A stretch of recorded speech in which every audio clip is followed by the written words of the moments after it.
जय हिंद फ्रेंड्स, आज की क्लास में देखते हैं भारतीय संविधान की प्रमुख विशेषताएं। तो विशेषताओं को समझने के लिए अगर हमसे कहा जाए कि इस बोर्ड की विशेषताएं बताएं, तो इस बोर्ड की विशेषताएं क्या क्या हो जाएंगी। जैसे कि ये बोर्ड सामने से देखने में व्हाइट दिखता है, पीछे से देखने में इसका कलर ग्रीन है। बोर्ड का साइज क्या है, तो इसका साइज आयताकार है। बोर्ड के चारों तरफ एल्युमिनियम की पट्टी लगी है। ये बोर्ड किस काम आता है, तो बोर्ड लिखने के काम भी आता है, नोटिस बोर्ड चिपकाने के भी काम होता है।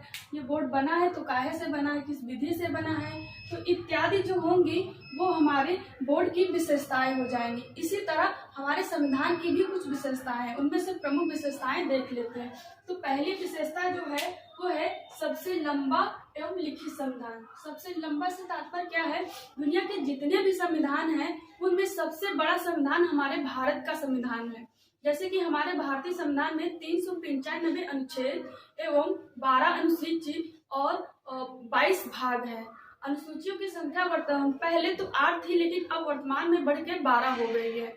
अनुच्छेदों की बात की जाए तो अनुच्छेद वैसे तो 395 ही हैं, लेकिन वर्तमान में जो बढ़ाए गए हैं उनको मिला के लगभग 450 प्लस, मतलब 465 के आसपास जो बढ़ोतरी वाले अनुच्छेद हैं वो हो गए हैं। लेकिन जो हमारे मूल अनुच्छेद हैं वो 395 ही हैं। जो अनुच्छेद बढ़ाए गए हैं वो उन्हीं के अंतर्गत ही रखा गया। जैसे 19 के अनुच्छेद को ले लो तो 19 A, B, C, D करके बढ़ाया गया। ऐसे संपत्ति का जो अधिकार था उसको हटा के 300A में रख दिया गया, मतलब उन्हीं के A, B, C, D में बढ़ाया गया। इसके आगे की श्रृंखला नहीं बताई गई कि रखा गया है। दूसरी विशेषता है लिखित। तो लिखित का तात्पर्य है कि जैसे कि ब्रिटेन का संविधान है वो अलिखित संविधान है, लेकिन हमारे भारत का संविधान, अमेरिका का संविधान इत्यादि देशों का संविधान है जो वो लिखित रूप में, प्रमाणित रूप में है। उसी के अनुसार हमारे यहाँ शासन किया जाता है। ये रही हमारे संविधान की पहली विशेषता। दूसरी विशेषता है आंतरिक एवं बाह्य स्रोत। इसका तात्पर्य क्या है, इसका तात्पर्य ये है कि जो निर्माण करने के जो स्रोत हैं उनकी बात की जा रही है। तो आंतरिक में वो स्रोत आ जाते हैं, जैसे कि उस टाइम ब्रिटिश लोग का शासन, तो ब्रिटिश लोग जिस पद्धति से शासन करते थे, जो जो एक्ट लाते थे, कहीं ना कहीं उनसे भी हमने स्रोत के रूप में कुछ चीजें शासन में ली है। जैसे कि 1935 अधिनियम से लगभग 250 प्लस के आसपास अनुच्छेद सीधे सीधे वहां से उठाए गए हैं। इसके अलावा और भी जो उतने टाइम शासन में थे वहां से भी अनुच्छेद उठाए गए हैं। और बाहर से क्या स्रोत है कि जैसे इसके अलावा जो हमारे शासन पद्धति 1935 अधिनियम के अलावा भी जो बाहर के देश हैं वहां से भी, वहां के संविधान से भी स्रोत लिए गए हैं। जैसे कि जो वो आपातकालीन है वो जर्मनी के संविधान से लिया गया है, और नीति निर्देशक तत्व है तो आयरलैंड के संविधान से लिया गया है। संशोधन की प्रक्रिया है तो दक्षिण अफ्रीका से लिया गया है। तो ये बाह्य स्रोत में आ जाते हैं, और जो आंतरिक स्रोत में है तो 1935 अधिनियम जो था उससे उठाए गए सीधे सीधे 250 अनुच्छेद वो आंतरिक स्रोत में आते हैं। तीसरी विशेषता है कि कठोर एवं लचीला संविधान। कठोर एवं लचीला से तात्पर्य क्या है कि हमारा संविधान ऐसा है कि एक बार बन गया हमारा संविधान तो उसमें कोई परिवर्तन नहीं हो सकता है।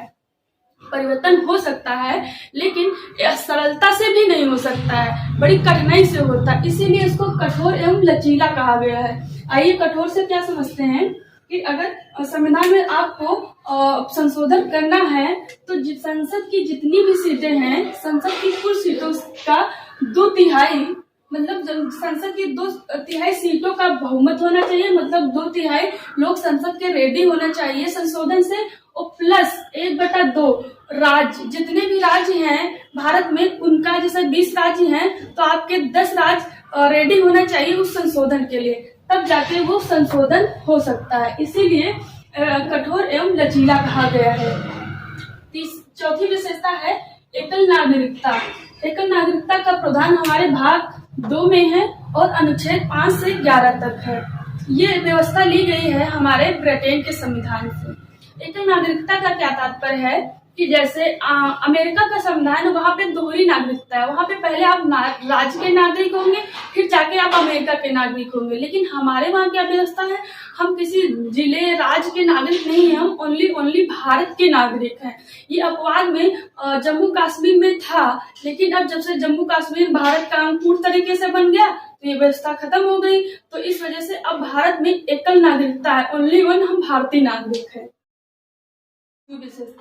पांचवी विशेषता है मौलिक अधिकार। मौलिक अधिकार क्या है, जैसे कि हमारे संविधान में व्यवस्था की गई है कि हमें बोलने की आज़ादी है, घूमने की आज़ादी है, व्यापार करने की आज़ादी है, अपने धर्म की आज़ादी है। तो ये जो अधिकार हमें दिए गए हैं वो मौलिक अधिकार के अंतर्गत है। मौलिक अधिकार भारतीय संविधान के भाग 3 में अनुच्छेद 12 से 35 तक है। ये अमेरिका के संविधान से लिए गए हैं। मौलिक अधिकारों को मैग्ना कार्टा भी कहा जाता है। हमारे संविधान में प्रारंभ में 7 प्रकार के मौलिक अधिकार थे, लेकिन वर्तमान में 6 ही मौलिक अधिकार हैं। जो संपत्ति का अधिकार था उसको 44वें संविधान संशोधन 1978 में हटा के उसे संवैधानिक अधिकार से हटाकर एक कानूनी अधिकार बना दिया गया। ये अनुच्छेद 300A में रखा गया है।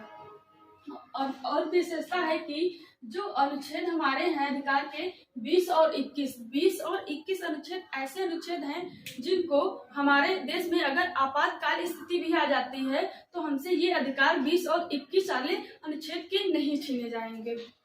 छठी विशेषता है मौलिक कर्तव्य। मौलिक कर्तव्य हमारे संविधान में प्रारंभ में नहीं थे, ये बाद में जोड़े गए। कर्तव्य क्या मतलब है कि हमारा देश के प्रति कुछ कर्तव्य है, उनको हमको करना चाहिए, लेकिन हम इसके लिए बाध्य नहीं है, लेकिन मुझे करना चाहिए। तो 42वें संविधान संशोधन 1976 में सरदार स्वर्ण सिंह समिति के सुझाव पे हमारे संविधान में मौलिक कर्तव्य जोड़े गए। मौलिक कर्तव्य रूस के संविधान से लिए गए हैं। प्रारंभ में जो मौलिक कर्तव्यों की संख्या थी वो 10 थी, लेकिन वर्तमान में अब 11 है।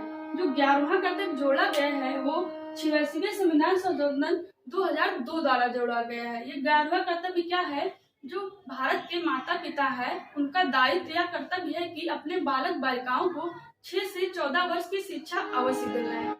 7वीं विशेषता देख लेते हैं राज्य के नीति निर्देशक तत्व। इससे क्या तात्पर्य है कि हमारी केंद्र राज्य सरकार है वो चाहे तो जन कल्याणकारी या सूझबूझ के आधार पे किसी वर्ग विशेष के लिए कुछ विशेष प्रावधान कर सकते हैं। अगर वो उसके लगे कि ये जन कल्याणकारी कार्य करना चाहिए तो ये इसके लिए हम वो बात नहीं है सरकार की वो करे ही करे ना, हम इस पे कोई बात दायर कर सकते हैं।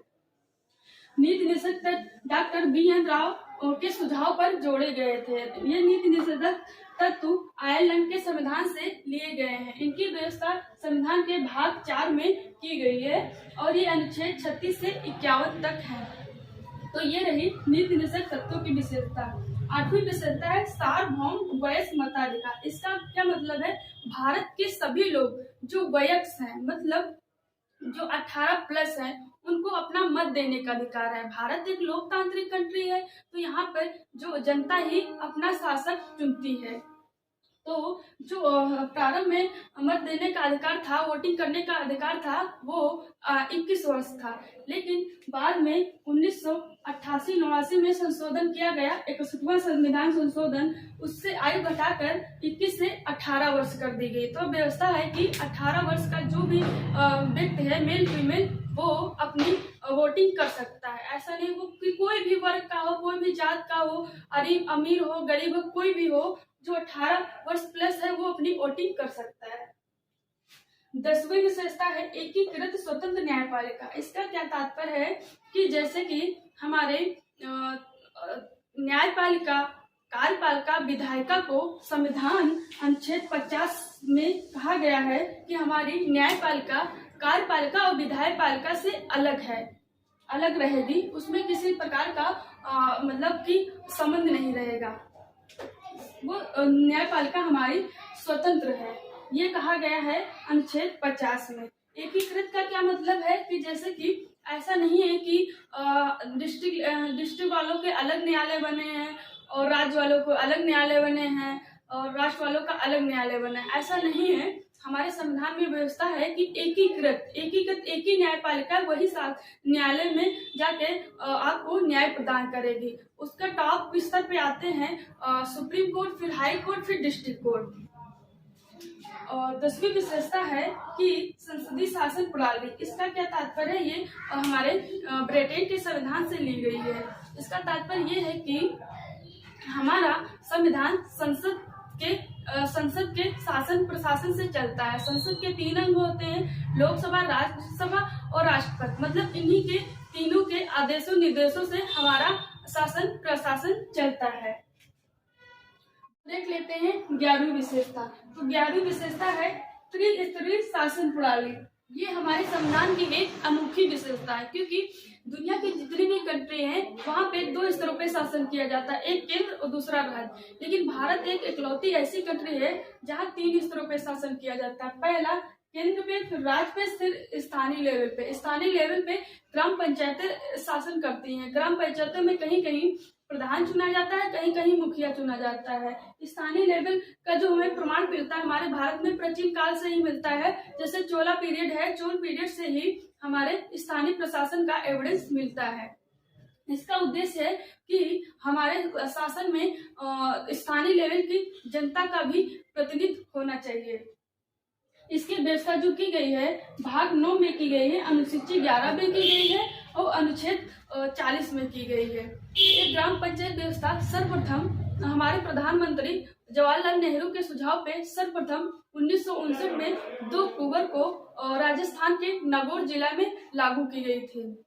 इसको जो संवैधानिक दर्जा दिया गया है वो संविधान संशोधन 73वां व 74वां के तहत 1992 में दिया गया है। तो ये रही हमारी 11वीं विशेषता। 12वीं विशेषता है संप्रभु एवं धर्मनिरपेक्ष और पथ निरपेक्ष। इसका क्या तात्पर्य है? हमारे संविधान की विशेषता का संप्रभु का मतलब है कि भारत की जनता पे किसी बाह्य का दबाव या प्रभाव नहीं है। भारत की जो जनता है उसका संविधान बना है, उस जनता उसी के अनुसार शासन करती है। हमारे ऊपर किसी बाह्य शक्ति का प्रभाव नहीं है।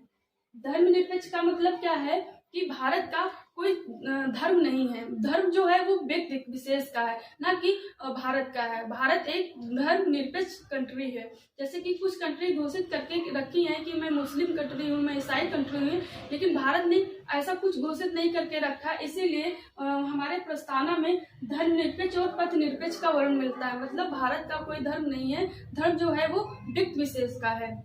आई होप आपको भारतीय संविधान की विशेषताएं समझ में आई होंगी। जैसा लगे आप कमेंट करके बताइएगा।